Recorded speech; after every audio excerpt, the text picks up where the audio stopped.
welcome back to Girl Dad. I'm Abigail Frechette. And I'm Peter Frechette.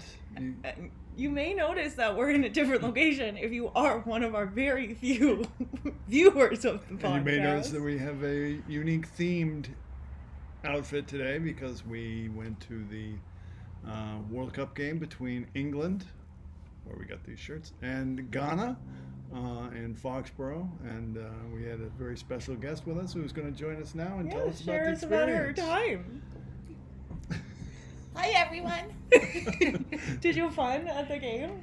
I had a blast. What was it? What did you find most exciting? Because the game itself, maybe not so much. The game was a little disappointing. It was not the best, but it was really, really fun still.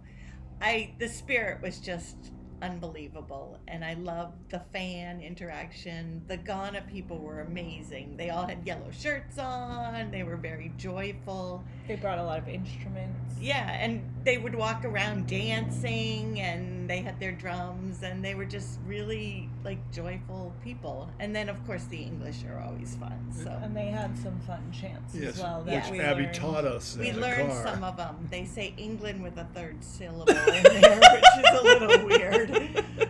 But it was England. But it was a really fun day, and I was kind of grousing a little bit that we were leaving so early, but it was definitely worth it. She got her face painted. I did. I got a little. Wouldn't have England gone flag. that if we had left any later. And the woman took some liberty with my glitter on my face as well, so it was really fun, and I got a compliment on my poncho. Oh yes. So it was a really memorable and fun day. Well, thank you for popping in and joining us for this little exclusive. You're very welcome. Because this episode is about the World Cup, so thank you very Yes. much for coming in, and sorry that we didn't see any goals in the game we went to, but you know. It was fun. It was it's a very once in fun. a lifetime Yeah, opportunity. that's right. All right. See you Enjoy later. the podcast. Bye. I'm off to the grocery store. She's going to the grocery store. All right, thank you for that Okay. update. Perhaps she'll pop in when she gets back. But yeah, so we're going to talk about kind of the group stage of the World Cup. As of right now, it's not over for us. It'll be over on Saturday. So you guys will have a little bit more information than we can give you for this to be. Yeah, I mean, some of recorded. the matchups, well, the matchups themselves haven't been completely set up, but some teams know when they're playing. I know the U.S., which, as of this recording, which is Thursday morning, the U.S. is playing tonight, but they already know when they're going to play because they have won their group. Yes. So, same thing, Mexico won their group last night, and so they know when they're playing. They already knew. That's true, yes. Same with Germany, I believe. South Africa last night were the second place in their group. Switzerland and Canada both know what they're doing, and They I believe both know that they're in, but they don't know who they're playing, do they? Or do they? I believe Switzerland Canada is probably playing does. South Africa. Oh, really? I Okay. think that's on Sunday. So the Okay. group stages end on Saturday. Also, if you have been paying attention, you'll know that this last round of group stages, there's more games every day, and they're playing the games at the same time. So before it was 4 games a day average. Now it's 6 games a day, and it's like tonight America will play Turkey when Turkey. Australia We've all plays been saying Canada. that for years. Paraguay. Yes.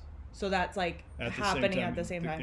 Yeah. So in that group, it'll be more interesting to watch the Australia game because that will determine if Paraguay's second or if Australia's second.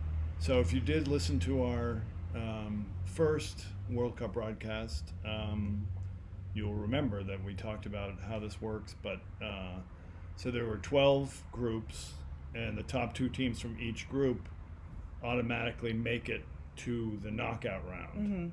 But there are 32 teams, so simple math means that's 24. So there are 8 other teams who will qualify, and those are the third place teams with the top records for the third place team. And the tiebreaker is goal differential. Yeah.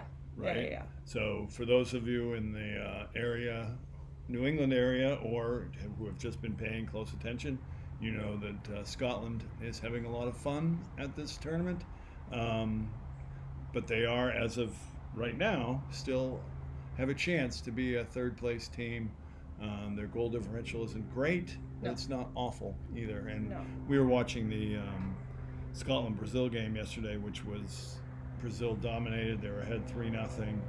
But you were still hoping that Scotland was going to score a goal so that it would reduce their goal differential and give them a better chance to move on. And they came very close in the last 2 minutes of stoppage time to getting that goal that maybe would get them to the knockout round. So the knockout round will start, as Abby said, on Sunday. With South Africa versus Canada. And only one game. But then after that, there's, I think, 3 games a day. So there will be a total of 16 games. And we know Brazil will be playing on Monday. I think the U.S. Morocco is playing on Thursday. Yeah, here, let me pull this up. But so you have 1 game on Sunday and then 3 games Monday, Tuesday, Wednesday, Thursday, and Friday. And then the round of 16 will start on that a week from Saturday. And just kind of go from there.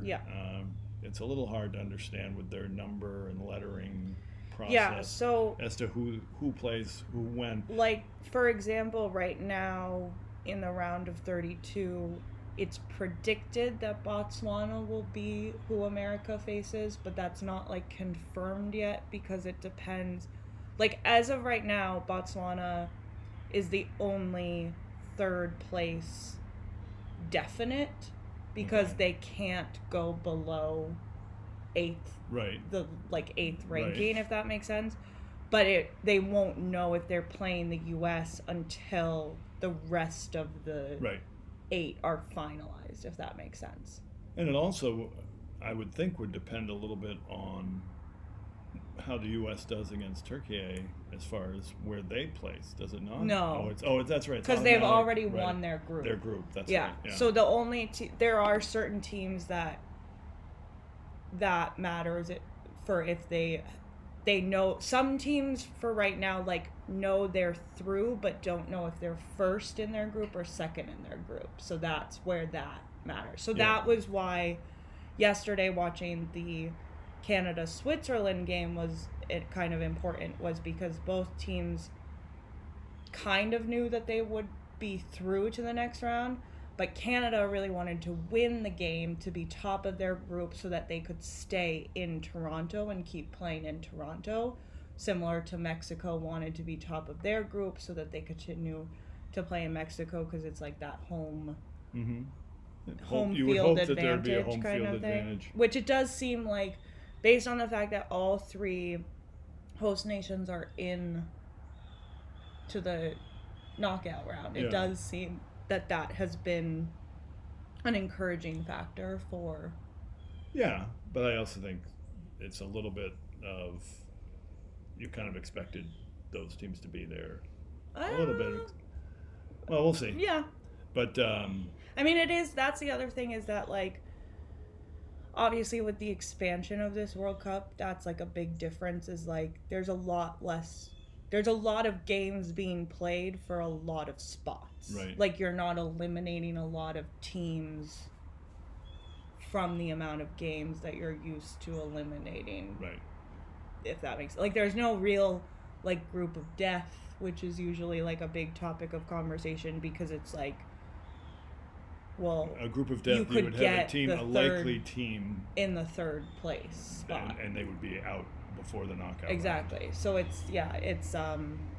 it doesn't seem like that's really happening the same way. So I have a couple things I want to share that are like disappointing news, I guess, to start with, if that's okay with everyone. Sure. Now that we've done some disappointing World Cup news. Yeah. Okay. This is we're nothing we're about the reflecting pool or anything like that. Okay. Although that is something we should mention, is how obsessed Dad has been with all of the memes about the reflecting pool. He sent us a cocktail recipe. Yes. There was at the like fan fest before the game. There were like Home Depot had a booth and they had like the colors of the paint colors that match like the team's colors. And Dad was like, "Oh, I wonder if they make a reflecting blue." I'm sorry. I believe that you made a comment about how to make that color. So Yeah, well, that's true. That's true. All right, so I do want to start with some of the stuff about the way that the Iran team has been treated, because it's been really just kind of despicable. I think, again, this is a problem not just to me with the US, but with the way FIFA has like not really intervened, because I think, you know, we talked a lot about FIFA and their problems last episode. We did on the World Cup, but I do think that FIFA have done better at trying to navigate. There's never been the host country at war with one of the countries playing in the World Cup. I should start with that. But they have in the past done a little bit better with like interfering with the host country, kind of like trying to see if the host country is willing to like make changes that they wouldn't usually make to like be safer for other people and stuff like that. And they just really have ignored this, which I think is, I mean, it's kind of par for the course, I would say, with like the way the world is right now. But I did just want to point out, especially after the game that was held in, it was in Los Angeles, right? Yeah. Mm-hmm, yes. Oh, yeah. It was against Iran, New Zealand. And Los Angeles has the largest population of Iranians outside. Of Iran. Yeah. And so we already know that there's not any Iranian fans coming here because, one, they were warned against it even before it was like not allowed. But that, you know, that's the closest they're going to get to like having a fan base really in this World Cup. So, you know, I thought that was great to have that support. They've played 2 games, I believe, in LA. I'm not sure. I don't know where their third game was. So, first off, this is another thing that like we didn't really get into, but each team has a base camp for like their training grounds. A lot of them are like colleges, universities. France is right here in the Boston area. Yeah. And they're all within like the time zone that their games for the first group round are in. So originally, Iran was supposed to be in Arizona. After everything that happened, they were moved to Tijuana, which I think that's the best for the players and the team, and like the safety of that, I think was probably a good decision. But it also means that the US immediately kicked out the team. So they were supposed to be able to like have recovery time at the facility in Los Angeles. Like they weren't gonna stay for, I don't even think they were staying the night, but they were supposed to be able to stay and like kind of, I think they were going to stay one night and go back the next day. Okay. And they were not allowed to do that. And they weren't allowed to do that, and they were told they immediately had to leave the facility and get on their plane. And it just feels like incredibly disrespectful. Yeah.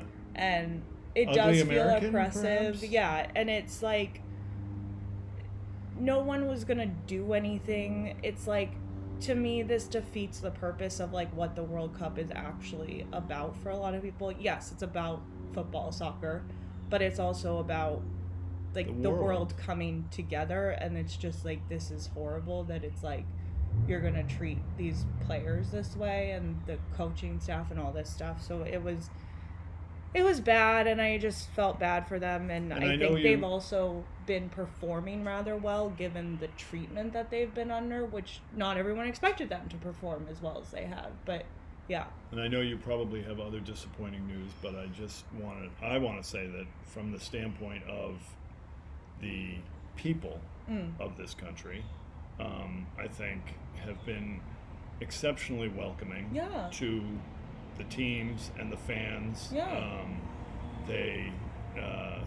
I will say there was some negativity during the England-Ghana game but it was only directed towards one player of Ghana, and seeing as he had been arrested for rape, had 7 counts of rape against him. I don't really fault people for booing him a little bit. Different thing. That was not a soccer-related thing. No. That was just, this guy appears to be a bad guy. So, right. And it was very individual from a standpoint of nations and welcoming nations. Yeah. I think it's been great. And even like in the crowd and before, like, there are like segregations of the fans and stuff, but there were England fans and Ghana fans like dancing together before the match and stuff, and even after, like they were sharing culture in this kind of way, like, and I thought it was really nice. And it, like, after the game there was no kind of like fighting, anything like that. Like, it was a very pleasant experience, I think, from both ends, and like you appreciated how excited the Ghana fans were getting, because for them it was like, even though it was a boring 0-0 game, like that was a big success for them versus for England. But it felt like they were still, so when they were happy, it wasn't like the England fans were like getting mad at them. So it's like that's what this is all about. So yeah, it does feel like for the most part the citizens of this country and the every man of this country is very excited about the World Cup, excited to welcome these fans in, excited to like learn more about the sport. Like, we have NFL players doing like podcasts and interacting with fans, and like it's like the other football, like learning about that kind of stuff. Like, I think this is really exciting for people. Other than the game we went to. Well, but it still was. It's exciting to still go. The event itself was extremely exciting. And then like there's this kind of other presence looming over it that I don't think anyone's happy about. No, absolutely. And that's what. That's even why the people who are like MAGA Trump people, I feel like would probably be like, can we not? Like, that's just why I right brought it now? up, because I do think that the people are overcoming the government stances on things, which I think is good. And you're always going to have exceptions, but I think the majority of people are like where we are, which I do think is nice, because that's, like I said, what this is all about. There were also some rumors spread by, I believe, ICE that the Iran team wanted to bring in like a guard for themselves, and that was like, found not to be true. And there's just been a lot of like ridiculous commentary and stuff around that team versus like the US, and I just think it's all like bad, and just we shouldn't deal with it anymore. We should just let them play, let them do, in other pretty frightening news, this is an accident, but it was disturbing to watch if anyone watched. In the Qatar-Canada game, Asim Madibo, I believe is how you say his name, he was given a 5-match ban on Wednesday for a tackle that broke the leg of the Canadian midfielder Ismail Kone, who's like one of their stars, I think their main star, yeah. And I heard through the coverage that there were like surgeons watching who immediately just like went to the hospital, like weren't on call and were just like, ugh, I gotta go fix that. Yeah, it was. I if you haven't seen it, don't go watch it. It's like, it's bad. But so that was a bummer for both of them, because from my point of view, the Qatar player did not want to break his leg, and now he can't play in 5 games. I'm not sure if they're getting to the knockout round or not yet, but or I guess we do know that. I don't think they are. But it's also a bummer for Canada because they've lost their star. moving on to sorry. Just some general thoughts and things I have been loving. One, I love a post-match shirt swap. I think that's such a nice thing, and especially you want when to do one after the show? No. I like my red. Okay. But I think it's like a nice way of showing like I respect the game we just played together, and especially, you know, I listen primarily to a Premier League podcast, so it's definitely England focused and stuff. So they were talking about, you know, how in the past with historic World Cup teams and Euros teams, the players on England didn't even like each other. Like, they all hated each other. It was part of the reason they, like, were bad, was because they didn't get along. You know, you got a lot of ego in there and stuff. And I think it's nice that seems to have gone away from a lot of the teams. Like, there seems to be less ego. We will talk about that in a little bit. But it seems like even the stars are supported by their team, support their team. Like, it seems that that's less of a thing. And then it's really nice to also see, like, in the England-Ghana game, like, we saw, you know, you see it on camera sometimes, but even in, like, person, you see them kind of, like, checking in on each other, making sure they're okay, like, helping each other stand up when they get knocked out. Like, there seems to be this, like, level of respect that I think is good. I get, you know, certain rivalries, you don't want that energy from the players, but for the most part, I think the World Cup is not a place you need to have that kind of aggression. I think that can be saved for, like, the old firm and stuff like that. But well, I'd be curious to see, depending on the way things go, if that doesn't get ramped up a little bit as you get to, France playing Spain, or something like Germany, that. England. Yeah, if you get to more European matchups. Well, because there's more of a history of for sure the rivalries there and stuff, for sure, yeah. But I think it's also just a testament to the fact that a lot of these guys play with each other. Like, they're on the same teams for clubs, so it's like they know. And even if you're not in the same team, you play each other more regularly throughout the season on different teams and stuff. So I think there is just more of that, like, relationship there between these players. Well, it's also, I think it's something that you see in other sports as well. Like, I think about baseball, and going back to when I was growing up and you had the All-Star game, it was the National League against the American League, and you hated the National League because you were a Boston fan, and you never saw those guys because the American League didn't play the National League at all except in the World Series, and there wasn't nearly as much free agency. So the players who were on those National League teams stayed on those teams. So you didn't get to know them. The players themselves didn't get to know each other. Now, with, you know, interleague play, free agency, agents who represent players from different things, commercial opportunities, even just social media, and also growing up, these guys play together. College, whatever. They know each other. Same thing with basketball. So. I think it is something that is not unique to. But I'm glad to see it. But it is. I think it is just a good thing overall, because I think it encourages the same behavior from the fans. Actually, it's like.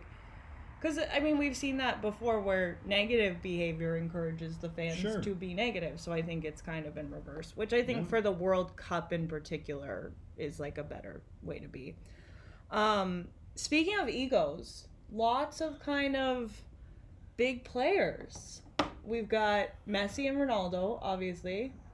Messi, who has scored the most goals. So before you even talk about ego with Messi, just you know, you are a much bigger football fan than I, and I have been drawn into Premier League, but this World Cup has exposed me to a lot more players, and watching Messi, you know.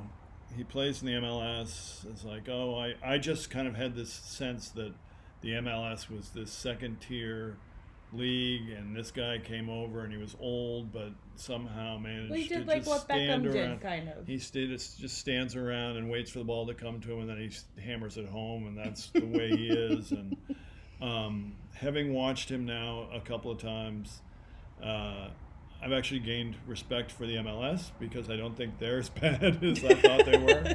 And watching what he does, and also how his teammates react to him, is insane.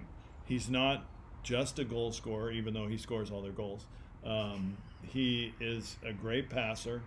His awareness on the field is tremendous. He doesn't run as He much does as he kind used of to. hang a little bit. But if they kick it back to center of It the works. field, If it's not broke, don't fix If it. they kick it back to midfield, he might get it involved defensively. But I just remember there was one goal that they scored where the ball was on, as you're looking at the goal, the ball's on the left, he's on the right. The guy had the ball on the left and hit a sort of a back cross pass, and there was another Argentinian player there, and he just let it go to Messi, who buried it. Yeah.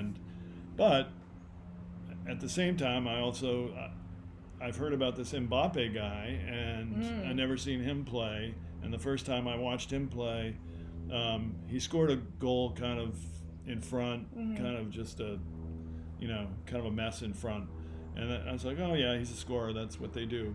But then he got this other one that was, 40 yards out, and he just crazy. fired it. Like, and I was like, perfectly. oh my God, into the upper corner. The perfect angle. Oh my, that is. So yeah, he's very good too. Yeah. So now you can talk Ronaldo has about. scored in 6 World Cups now. That's the record. Yeah. We've got Erling Haaland. Holland from And Belgium, right? Norway. One of those countries in Northern Europe. Yes. This is his first World Cup. Great hair. And he has scored. The He's statistic's weird because it's like there's a lot of statistics that are like that's too detailed, but this one is cool. He scored the fastest, like the fastest in World Cups or something like that. Like the fastest guy to score his first goal or something like that? No, like the fastest guy to score more than one goal, okay. kind of, or something like that. But yeah, I mean, if you watch the Premier League, he's a robot, basically. He's huge. Oh my God, yeah. Quite a Viking. Huge. And great hair. Great hair. We've got... Sorry, Brazil, but we've got Vinny Jr. Are you talking... you started this talking about ego. Yeah. Are you talking about great players? Or are you talking about... Or were you going to be negative? No. I think that this is a positive. I think this was a discussion that before the World Cup, I think there was negative energy around are these star players going to have too much of an ego? I think the two that were the most focused on, I would say, would be Neymar for Brazil. Yeah. And Ronaldo for Portugal. Right. And I think the issue was these players are not the players they used to be. Are they going to demand to continue to be started? And, are their egos too big for their teams to be successful was kind of the discussion. And I feel like... Well, Neymar did. Watched the game yesterday, and Neymar didn't start. And he seemed okay. He didn't seem. He was very happy after the game with his little kids and wife. And it seemed like he was and happy for Vinny Jr. to kind of pass the torch, take over a little bit, do well there. But that's as my learning continues about this, and we had this discussion with Mom last night too, in that. We just kind of thought Brazil must be good. Yes. And they're not. And not that they're not, but they haven't been what they once were. Yes. But there's this kind of legacy, the opposite of a legacy tax. It's like a legacy, bonus. Yeah. Where you think, they've won the World Cup the most. It's Brazil. That's Pele. They're gonna be amazing. I hate to say it. It's like the Yankees. Yeah. There's this idea that these teams are good because they've historically been good. I would say going into this World Cup, it seemed like Brazil was not as good as they are. They have shown to be fairly good. I will say I think some people would say they're Weak in group. an easier group. So Yeah, but You you know, got to take care of business. but yeah, I mean, so I we'll look at see that- what happens when they go against a more challenging, dominant team. But Morocco's been pretty good. Yeah, and I look Um, at England's supposed to be good, and Yeah. they certainly didn't look it against Ghana, and Yeah. I mean I think Ghana's decent, and I mean, They had some good defense. and they played the way they needed They're to a very play. physical team. They which played I the way think- they yeah. play, but England didn't try No to be chances. physical. No. The game itself, as I recall, I believe there were 2 opportunities for teams to score. I There was think- Ghana at the beginning of the second half, and there was England at the end of the second half that had Yeah, it was legitimate not- chances. Everything else was just passing around the outside, and Yeah. I think Ghana was playing to counterattack. Well, you Right. can't counterattack If there's when no the other team's not attack. Yeah. attacking.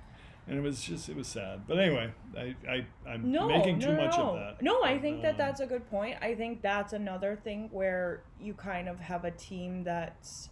So this was, again, I know probably more about this team's makeup than the other teams because, again, there's a lot of Premier League players and it's covered on all the podcasts I listen to and stuff. But I would say there were some people left out of the call-ups for this team that I would argue are maybe bigger names, but questionable whether they're more successful, and definitely weren't as successful in this past Premier League season. And I think that's kind of the first game, people were like, total trust in Tommy T. He's got it figured out. Like, this is... That's the coach. Yes, Thomas Tuchel is the coach. They have nicknamed him Tommy T. Like, he knows what he's doing. It's Harry Kane all the way. Like, this is what England is. And watching that second game, I heard a lot of comparisons to this is just like Gareth Southgate. He's not playing to win. He's playing to, get a point, or he's playing safely. And it's like, they don't want that. They want to be more attacking. And I think it's interesting to compare two teams who I think are dissimilar in their makeup, but want to have a similar energy. Like, I would argue the way that Scotland has been playing is the way England fans want England to play. They want them to be way more aggressive. They want to be this kind of dominant fan presence. They want that energy behind them, and they're not getting that. And it's weird because, I mean, just on paper, the England team is highly superior to the Scotland team. But I think Scotland has been more engaging to watch, which even when you're doing poorly, your fans are going to have more energy for you. And I think that's something that the game we saw England lacked was They weren't doing anything. No. Like, the loudest it got was at the end there when something might have happened, and they need that They needed energy. more of that. I mean, they did. They hit the post in the last 5 minutes, and then Harry Kane missed the net on the rebound. Oh, that but was bad.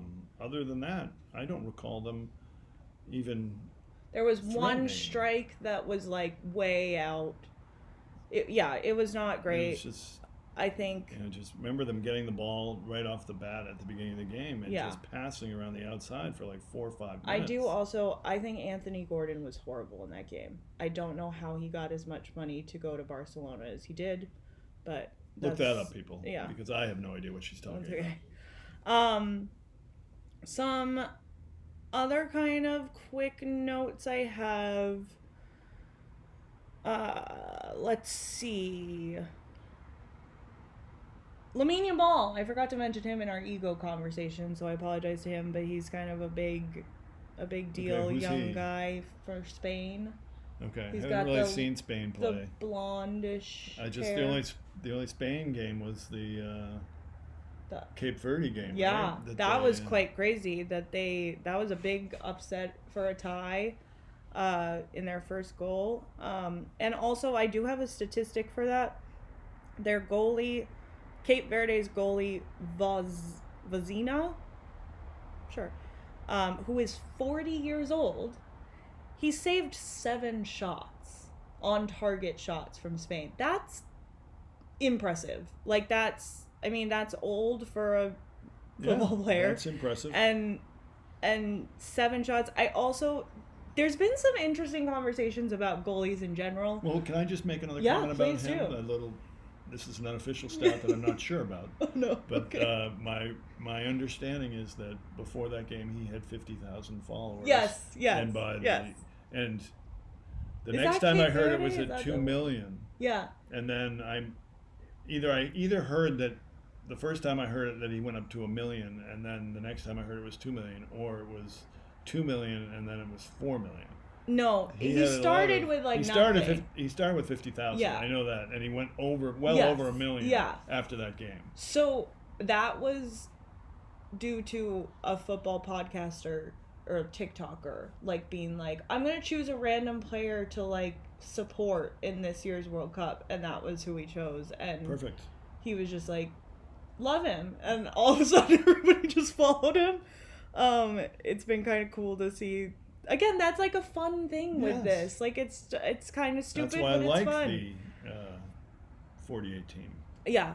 I mean, I get it. I think it's fun. I do. All the records are I think there could be some ways that we could, like, so you have to play, change the way the knockout round works. So that if you you're go all not, the way, you play 1 or 2 more games than you would have.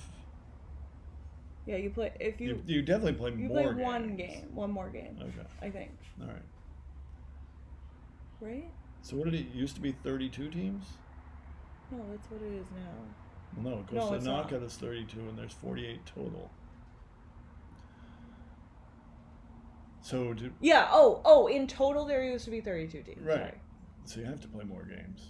So you would You have play 32 one more teams. There were game. 32 teams. Broken into 12. To what's Wait, 32 8 groups? divided by 12? 8. It can't be. I mean, what's 32 divided by 4? 8. Sorry. 8. So there were 8. So there were 8 groups, and two teams advanced from each group, so it was 16. 16. Yeah. Yeah. So it's at least there's another it's just one more game. knockout round. Yeah.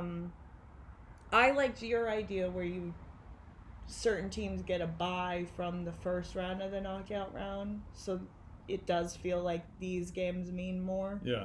But I don't know. They claim that they claim that they're going to go back. That this was just a special thing. No, no. They're going to do 64 for the next one because it's the anniversary, and then they'll come back to 32. They claim they're going to come back. They won't. Or no, to 40. They won't come back. They'll come back from 64. They'll make more There's money. no They'll way. make so much more money. Speaking of money, actually, I want Yes. to talk about something. Yeah, these shirts were not cheap. Well, that. This hydration break bullshit. Oh, yes. So this is something that I'm very annoyed about. I understand that it... As a purist. No, but just in general, it's like... It totally changes the pace and the feel of the game. And I would be less bothered by it if they said, we're doing it, but it's an ad break. Like, the fact that they're calling it a hydration break and pretending it's for the sake of the players is so disrespectful to the fans to me. Because it's like, we think you're gullible and stupid enough to believe that this is what we're doing. And I get that you have to do it in every game if you're going to do it in one game. And there are locations within the U.S. where it might be feels like it could be necessary and a good thing to help the players. But there's also locations in the U.S. or in this tournament that are air-conditioned stadiums. Yeah. And you still have to do it. And like I said, I get it. But it's like, just call it what it is. So for those of you who haven't watched, they have this so-called hydration break. Sponsored by Powerade, which also makes me hate Powerade now. I don't know if there must be some sort of set time when it happens, but it appears to happen sometime between 22 and 26 minutes in the in each half, into each half, they stop and hydrate. And you're absolutely right. It should be like, and maybe it is like it is in basketball, where you get to a certain point. Like I know in college basketball anyway, when you get the first whistle after 16 minutes, there's a timeout. It's a TV timeout, and it happens in every game. Yeah. It happens But they're 4 times honest. and a half, That's what and it is. or 3 times and a half, and that's what happens. Just do the same thing. You're Yeah. absolutely right. It's Just be honest. I wish they weren't doing it at all. Oh, of course. But if they're going to do it, just be honest about it. So this was another discussion also, because the next Euros in 2 years are in England. And the question was, do you think this is something that FIFA will continue to want to do? My assumption is yes. It Absolutely. makes them a lot more money. Yeah. How will England, the founders of football, feel about that? Like, there's that, you will have protests from England fans if that is something that's happening in a competition based in their country. Or Yeah. it becomes something that happens in the Premier League that they can make money from. I'm sure it will. I see this happening. I think it's a horrible decision. I think that's one of the reasons I love watching soccer. Right. It just keeps because going. it keeps going, and there's enough. They have freaking ads on their shirts. Right. It's everywhere. And I'm you buying also- enough stuff from you. And you also could do what they do,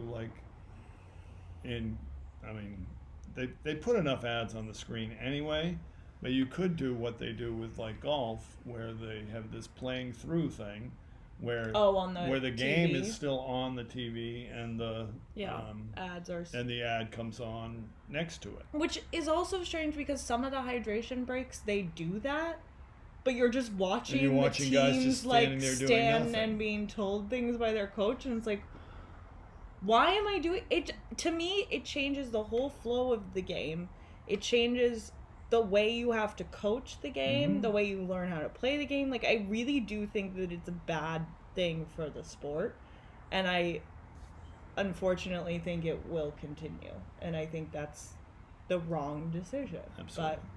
But All right. anyways, so that's that. I did want to talk about a couple other things. First one being fan atmosphere, because I think this is a debate between Americans in particular and other countries. This is way better. This is so much more fun than our sporting events. The fan vibes. Okay. The chanting. I'm not arguing. Absolutely. I'm not arguing with you. You stand the entire game. It's But It's part of more but part participatory. of that is what we just talked about. Yeah. Is that the game itself continues, is ongoing.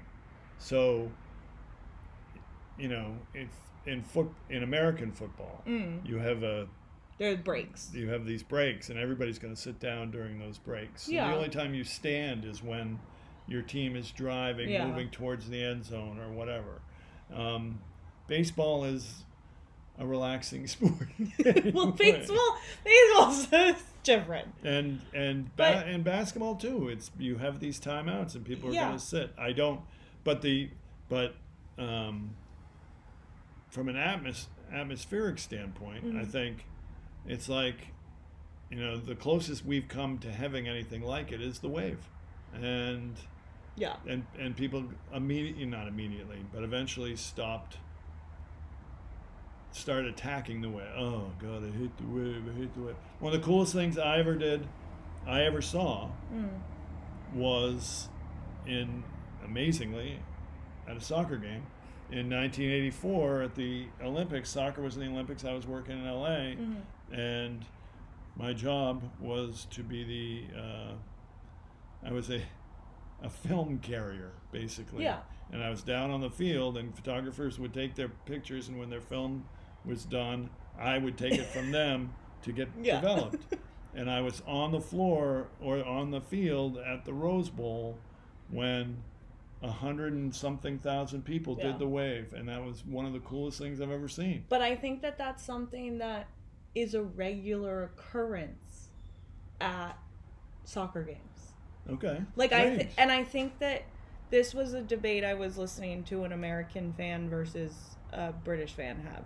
And I think the British fan who was arguing that soccer has the best fan participation is because you're a participant. It's not music constantly playing. Yeah. It's not created atmosphere. It's just naturally occurring like the atmosphere. defense chant in basketball. Yes, and it's something you're taught from your parents, and then you go to more games, and then you teach your kids, and you teach the people you're bringing. It's a naturally occurring group experience versus this like, let's play Thunderstruck at the beginning of the football game, and everybody will be excited. Yeah, but you got to have it's more. Not, There's got to be more okay, to it than that. But they make up these like the England chants you're listening to, Right. and this is not, again, this is, I just know England the best. Every club has their own chants that are like parodies of songs that they rewrite the lyrics to, and everyone knows them. And it's like, how did you even learn this? Like, because you just pick it up naturally. Like, it's so, we don't have anything like that in any of our sports, anything close to that. I will tell you, some of our older listeners may remember this, but first of all, one of my favorite things at Fenway was when the foul ball would go in the screen, and you guys laugh at me, and the ball comes down. The ball would come down the screen. Boop. Yeah. That was what Doesn't we did. happen It anymore. doesn't happen anymore. But the big one was that very regularly. You know, now you have somebody will start a "Let's Go Red Sox" cheer. Whatever. Yeah.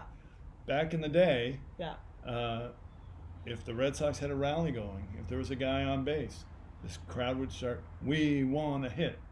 We want to hit." Oh, it would, the whole place. Yeah. It was great. Yeah. It was awesome. Yeah. And I missed that. And it was just totally the fans doing it. I do wonder also then if part of the reason those things haven't passed down to my generation, because I would argue that those things have passed down within footballing, is because of the ticket prices. It very well could and be. I wonder if you get less like season tickets who are being passed down generationally because people can't afford that anymore. You get less like local Bostonians who just have lived season here. Ticket holders don't go to every game. Yeah, it's a very different, and that I should also say this isn't true of like, I mean, Arsenal has been criticized for having a bad atmosphere for years now because they're one of the most popular clubs in London, so they get a lot of tourism. I think that's a part of it. But even I was listening to the Red Sox podcast I listened to, and even these are Red Sox fans through and through. And two of them were arguing that they were annoyed at the last game I went to, which was a Red Sox-Yankees game. We played horribly, but someone started a Yankees suck chant. Two of the guys argued, you shouldn't do that if we're losing. One of the guys was like, you guys are full of shit. Yankees suck has nothing to do with the game you're watching. It's the fact that the Red Sox hate the Yankees. We can do it at a game that the Yankees aren't in. Absolutely. It doesn't matter. It's a unifying, and I think that that's like the closest it comes here. Like, you don't get that. I think I don't know if we talked about this on the podcast or if I just was talking to you about it, but I just remember back in 1981, I think it was, Celtics were playing the 76ers in the Eastern Conference Finals with the winner to play the Lakers. And it was Game 7 in Boston Garden, and the Celtics did not play well, and it was the result was well determined midway through the fourth quarter that they were not going to win. And all of a sudden this chant started, beat LA. Yeah. And the Boston fans chanting to the Sixers, beat LA. Yeah. And that was because we hated Yeah. LA at the time. And I just wanted to, because we've talked about other sports a little bit and about this whole fan atmosphere thing. And Boston has always been accused of being very puritanical when it comes to the accoutrements surrounding their games. And I will lay part of the blame for what you're talking about, and I think a lot of it does have something to do with the ticket prices, but I would also lay part of it on the Oriole Stadium in Baltimore, which was the first of the new ballparks and designed specifically for baseball. All the stadiums that were built in the 70s and 80s, 60s, 70s, and 80s were multi-purpose stadiums for football and baseball, and Camden Yards was built for baseball, which was great, just great stadium. But one thing that they did when they started playing games there is they tried to turn into an entertainment mecca, and so you had all of these things, the music, not organ music, but like songs, different music, songs between innings, games between innings on the scoreboard and stuff like that. I personally, big fan of the sausage race in Milwaukee. Yes, but that's a human kind of thing. Yes, yeah. But all I this love stuff, the Nationals do the Mount Rushmore race at the which is 7th and great. 8th. That's fun. Great. That's silly. It's fun. It's a stupid thing, and it doesn't feel forced upon you. Right. But it's And Boston has slowly adopted these types of. I remember Celtics games. People used to complain, "Oh, there's nothing going on." Well, you know what? It was better. When it was just the organist and. Well, because it's also it is. You don't need to be entertained all the constantly, time. The game is. Well, that's when you go get a beer. Yeah, exactly. Yeah. Well, I do want to now praise some commercials because I'm nothing if not a hypocrite. My first commercial that I like to praise is the Airbnb commercial. Have you seen this one? I think this is a really well done commercial. I don't give a crap that it's about Airbnb. I don't really think it matters, but it's a really good commercial. But you know that it's about Airbnb. I had to look that up. Okay. But the commercial it's a woman narrating over photos of historical things. So she talks about how reggae was born from and how salsa dancing was born. It's the combination. Yes. So it's like someone combined. brought something to this country and it made X. Yes. And I think that's a really well done, embodies what the World Cup is supposed to be, of this trading of cultures and the good that can come from that. Because I do think there's this worry of cultural appropriation with events like this, and it's there is a way to appreciate and combine cultures that isn't stealing or profiting from the culture. And I think that's a nice message that they have. Again, it's about Airbnb. I don't really know why. I think the ideas come together kind of. The other one I like, which I showed you, is the Nike Rip the Script, which is, it's a short film. It's 6 minutes, I think. If you haven't watched it, I suggest you go watch it. They're showing bits and pieces of it on standalone elements of it, so you may not understand what is going on in the standalone elements. But it features some of the top talent. Some of the guys that we've talked about. Yeah, Vinny's in it. Holland's in it. Holland is Channing Tatum's in it. That's right. Raul Jimenez is in it. But it's very fun, and I noticed something when I was watching yesterday. They're showing the section. So when Brazil was playing, they showed the section with Vinny in it, which I'm smart. That's so smart. Yeah. So that was cool. I think it's partially AI created, which I hate, but I I don't know if it's made by FIFA. I don't know who it's made by, but it's a maybe it's made by Fox.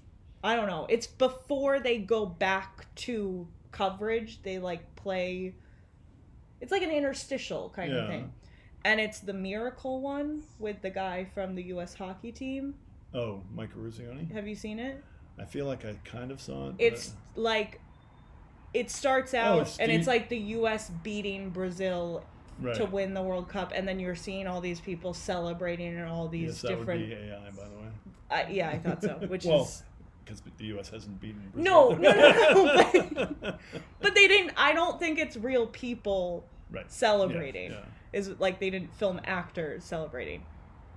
But then it goes to these two guys sitting at a bar, and one of the guys goes, "It could happen," and then the other guy goes, "You really believe that?" And then it flips to Ruzioni, and he goes, "Don't you believe in miracles?" Yeah. And he pays with the dollar bills that have who's the defensive guy who plays in the Premier League? Tyler Adams. His face is like on the dollar bill. That. And then you see him leave. He's got the U.S. hockey jacket on, and his jersey is hung up behind him in the bar. And I think that's well nice. Yeah. I think that's a nice nod to like this idea that the U.S. is hopeful and it's cool, but it's also it does seem a little crazy. Yeah. So I like that. Finally, I want to finish off with our new best friends, the Scottish fans. So, for those of you who are unaware because you don't live in the New England area, Scotland has taken over Boston for most of the group stages, and we've fallen in love. Oh, they're so great. And seeing the one guy with the kilt and the Drake May jersey on. Lots of that. That's a nice touch.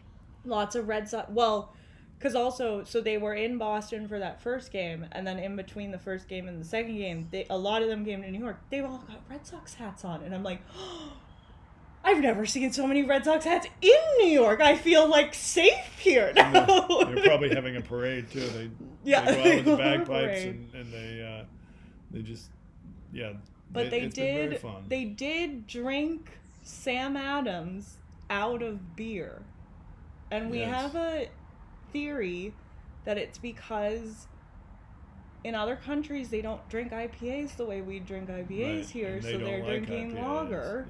And Sam Adams was not prepared for that. We also have it from a good source that that they don't really care what they drink. They just go to the bar and say, "I'll have a beer," and take whatever is given to them. So we'll see. It's good stories. That's what it's all about, is to have good stories about these things. Did you see the Norway fans on the escalator? Yeah. I did. The Norway fans, they rowing. They're rowing all the time. Viking ships. Haven't seen them again for a while, but that was a fun early look forward to them. Tidbit. And this has been a fun ride. Oh, and I wanted to we haven't discussed this, but I'm going to say this because you, as I recall, had sent out to maybe the family a pool for the a bracket for the tournament. Yes, which you can do. Which you do when you get to the knockout round, which, as we discussed, starts on Sunday. So you will have to get the pool, and we'll put a link in the description. And I will say that whoever wins the pool will get a pair of Red Sox tickets. Oh, wow! And, I'll have to determine what game that is that you'll get the tickets for, but and I will all of this stuff. So I will put the pool in the show notes. Yeah. Also, if for some reason, because I don't honestly know how this stuff works, if you're somewhere where you're listening or you're watching and you don't get the notes, you can send us an email at girldadpcast@gmail.com. And we will send you the link so that you can get the bracket and you can enter. And so you have 2 days to do it. I will I'll put it out on some of the socials too to see if people. But I won't put the link in the socials. You have to email us or you have to listen to know where or at least bring it up. So share with your friends. Pair of Red Sox tickets, obviously, to a game that happens after the World Cup is over. So probably in August at some point. But yeah. So That's just thought I fun. would bring that Love it. up and give that a shot. Good times. I think it'll be a fun group. I hope so. All right. Well, do you have anything else you want to add? I feel like we've done our smile of the week Yes, I within think, all of this. absolutely. And, we touched on some news, the reflecting pool, so. Well, this has been very fun to chat with you about all of this, but I hope you guys have been, maybe this was a good little roundup for you before we enter the knockout rounds, and you'll get more into it then if you're not, or it keeps you going. If you have questions for Abby about the beautiful game, girl.pcast@gmail.com. Send us an email. All right. Bye, Dad. Bye, girl.